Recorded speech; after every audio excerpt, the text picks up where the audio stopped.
माननीय सदस्यहरू,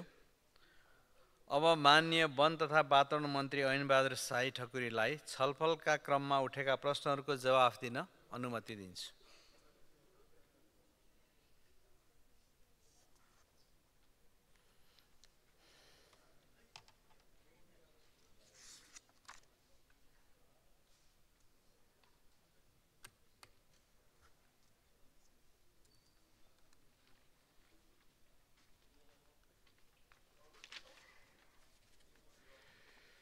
सम्माननीय सभामुख महोदय,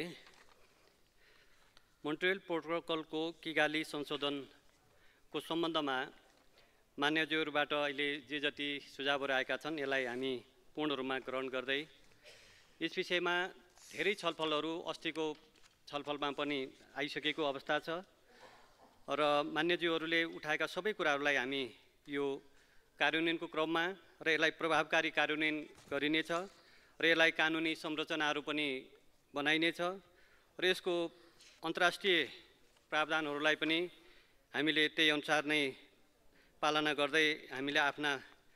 कार्यान्वयनका प्रक्रियालाई अगाडि बढाउनेछौँ भन्ने म विश्वास दिलाउन चाहन्छु। र यो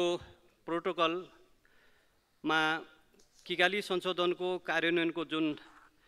एउटा प्रक्रिया छ यसका लागि हामीले राष्ट्रिय ओजोन अब जो यसको इकाइ मार्फत किगाली संशोधनको कार्यान्वयनको प्रक्रिया अगाडि बढ्ने र यसको निर्माण गर्ने क्रम भइरहेको छ। एचएफसीको जुन एउटा वार्षिक यसको आयातको कोटा निर्धारण गर्ने गरिकन यसको राजपत्रमा सूचना प्रकाशन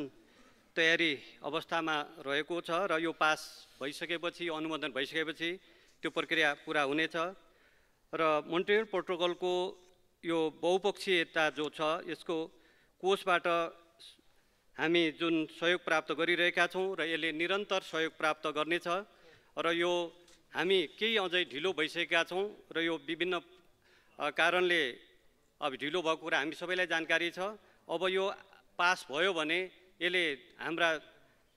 यो जलवायु परिवर्तनलाई र यो जुन एउटा तापमानलाई सीमित डिग्रीमा राख्नका लागि र यसले नेपाललाई धेरैभन्दा धेरै फाइदा गर्ने कुरामा म पूर्ण रूपमा यहाँहरूलाई जानकारी गराउँदै यो किगाली सन्धि अनुमोदनका लागि म यहाँहरूसँग पुनः निवेदन र अनुरोध गर्दै यहाँहरूका सुझाव र सल्लाहलाई पूर्ण रूपमा ग्रहण गर्ने म वचन गर्दै म प्रतिबद्धता व्यक्त गर्दै यो अहिलेको यो छलफलमा सहभागी हुने सम्पूर्ण मान्यज्यूहरूलाई धन्यवाद दिन चाहन्छु। सभामुख महोदय, धन्यवाद। माननीय सदस्यहरू, मोन्ट्रियल प्रोटोकल किगाली संशोधनमाथिको छलफल यहीँ समाप्त हुन्छ।